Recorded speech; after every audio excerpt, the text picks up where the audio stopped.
Bismillahirrahmanirrahim. Assalamu alaikum. This is Amna Gul from the Department of Journalism and Mass Communication.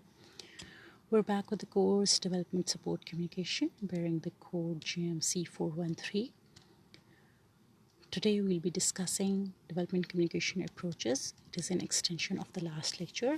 In the last lecture, we started off with development communication approaches in intergovernmental and non-governmental agencies. We discussed how the integrated approaches to development communication started in 1989 to review, identify, and create different policies and strategies for communication. Amongst the development communication approaches, we realized that it differs from society to society, community to community, and context to context. In that matter, discussed first the extension or diffusion of innovation. Then we moved to network development and documentation, followed by ICTs for development, then training, education, and capacity building or capacity strengthening. Finally, we ended up with social marketing, where we discussed education, entertainment, and now we are doing with the sixth one, which is health communication. Now, the best representative of health communication approach is the World Health Organization, WHO. In the past, WHO tended to employ development communication strategies based on the social marketing approach and diffusion theory. Current projects are more centered on bottom-up, grassroots, and participatory models of communication in a mixed media approach. Three main strategies are being employed in this new approach. The first one is advocacy. Advocacy aims to foster public policies that are supportive of health, such as the provision of biomedical care for treating illness, and prevention, such as immunization, safe water and sanitation, maternal and child health, and promoting of healthy lifestyles. Mass media and traditional media can play a strong advocacy role in creating public awareness and in bringing about action for health, and often target decision makers as well as interest groups who in turn press for suitable policies. The effectiveness of their advocacy role, however, depends on the freedom of the media enjoy and the influence they carry with the national political system and the public. So advocacy is too good, but it is dependent on the social structure or on the political setup of that community. Second is empowerment. This strategy emphasizes the role of the community members in planning and managing their own healthcare. Furthermore, there has been increasing realization that knowledge alone is not enough for behavioral change. Empowering people aims not only at fostering healthy lifestyles, but also at enabling them to mobilize social forces and to create conditions, including health supportive public policies and responsive systems that are conducive to healthy living. Social support. Since acceptance of few practices and favorable behavioral change need social approval, there is a need for building alliances between and networking with the many groups and agencies that work for and influence health and welfare. WHO organizes activities to train media professionals in health and in health education by running health promotion campaigns in all regions, and workshops at all levels and intensive courses to improve the planning and production of mass media programs on priority health development subjects. WHO furthermore collaborates with UNESCO and UNICEF and other organizations on information exchange. In other words, this new paradigm for health is people-oriented, a bottom-up process that pays due attention to the individual, the family, and the community, but especially to the underprivileged and those who are at risk, such as women and children and the elderly. The next approach is, the seventh one that we'll be discussing, is social mobilization. Social mobilization, an approach associated with UNICEF, is a process of bringing together all feasible and practical intersectoral social partners and allies to determine felt needs and to raise awareness of and demand for a particular development objective. It involves enlisting the participation of all actors, including institutions, groups, networks, and communities, in identifying, raising, and managing human and material resources, thereby increasing and strengthening self reliance and sustainability of achievements. It is a planned process that relies heavily on communication. At the policy level, advocacy is used to assure the high level of public commitment necessary to undertake action by fostering a knowledgeable and supportive environment for decision making, as well as the allocation of adequate resources to attain the campaign's goal and objectives. At the grassroots level, the primary aim is to inform and motivate community members through multiple channels and to sustain the latter's active participation.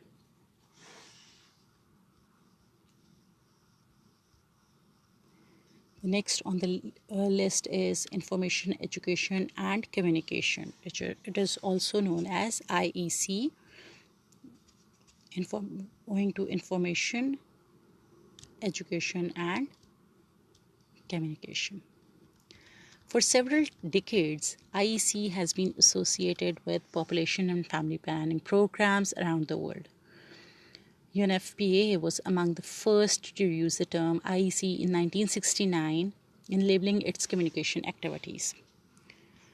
The information component, I for the information, brings facts and issues to the attention of an audience in order to stimulate discussion.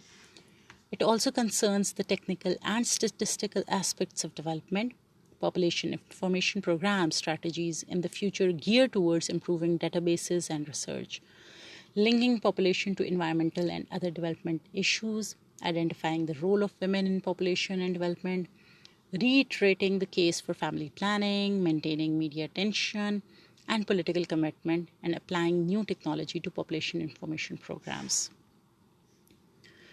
The education component fosters knowledge and thorough understanding of problems and possible solutions. The formal and non-formal education subcomponents are to strengthen human resources by curriculum design and training, to sensitize awareness and foster critical thinking of development issues and facilitate lifelong educational goals. The communication component is to influence attitudes, disseminate knowledge, and to bring about a desired and voluntary change in behavior.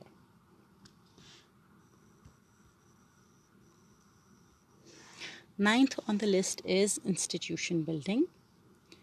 The institution building approach provides developing nations with organization skills and facilities to carry out development communication. There are many national and international institutions that use this approach. For instance, the Ford Foundation, FAO, USAID, and the Canadian government.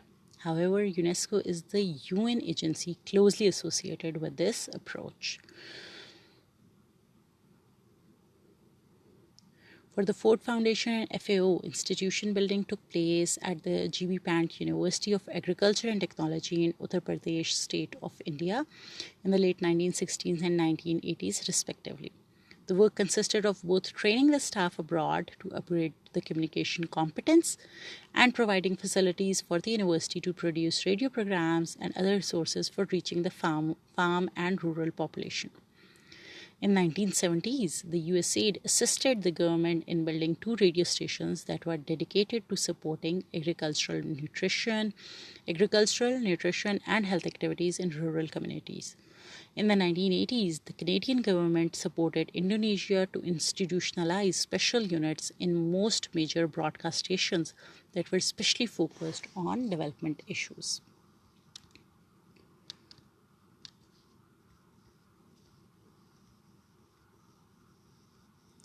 Number 10th is Knowledge, Attitudes and Practices, KP or CAP.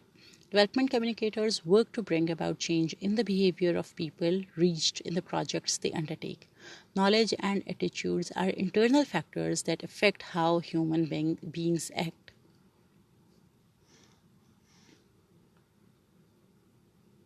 There are also other internal factors such as perceived social pressure, norms, gender, and so forth.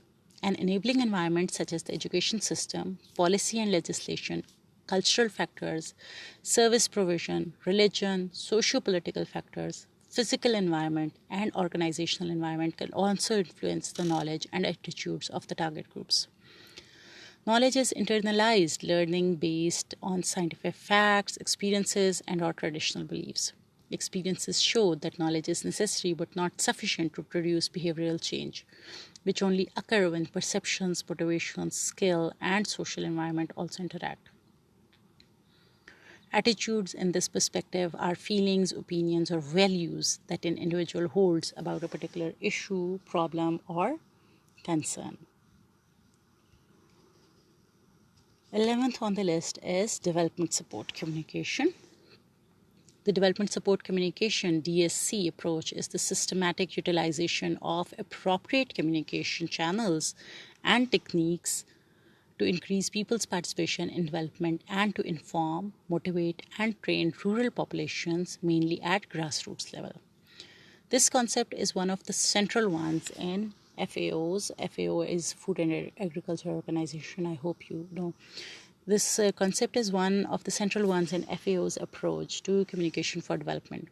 The DSC branch was one of a sub-program with FAO's Rural Development Program. It emphasizes a multimedia approach, especially the integration of traditional and popular media and campaign strategies. There are two major lines of action. A majority of DSC field interventions still deal with communication components that support a variety of rural development, but increasingly, DSC operations became standalone projects. A new line in the support to national institution in an effort to build in-country capacity to deal with aspects of communication for development, from policy advice to appropriate communication research, from the definition of national communication policies and strategies to the development of multimedia approaches and the choice of culture-specific media mixes.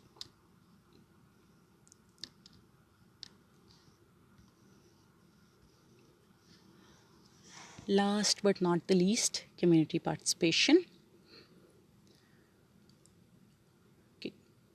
Communication for development rests on the premise that successful sustainable development calls for the conscious and active participation of the intended beneficiaries at every stage of the development process. For in the final analysis, development cannot take place without changes in attitudes and behavior among all the people concerned. Participation involves the more equitable sharing of both political and economic power, which often decreases the advantage of certain groups. Structural change involves the redistribution of power. Media used in participatory communication are, among other things, interactive film and video, community radio and newspapers. The main theme is empowering people to make their own decisions. Now, community participation is something which is very much useful and it is very successful for sustainable development because people consciously take part, actively take part at every stage of the development process, from planning even. They're part of it. So they actually own that thing and their inputs matter a lot because since we understand that from community to community, from context to context, from society to society, it differs. So for that matter, if that particular society, if that particular community is part of it at every stage, so everything is analyzed, planned, and worked out according to them as per their perspectives, as per their culture, as per their needs, as per their requirements. So for that matter, it is very much helpful. So some of these approaches can be grouped together under the heading of the diffusion model, while others go under the participatory model. Whichever model it is once again dependent on those planning these development programs to work out which works the best. Obviously, the top-down communication works for some people, horizontal communication works for other people. There are financial and time constraints that also need to be taken into account. So that's all for today. Thank you.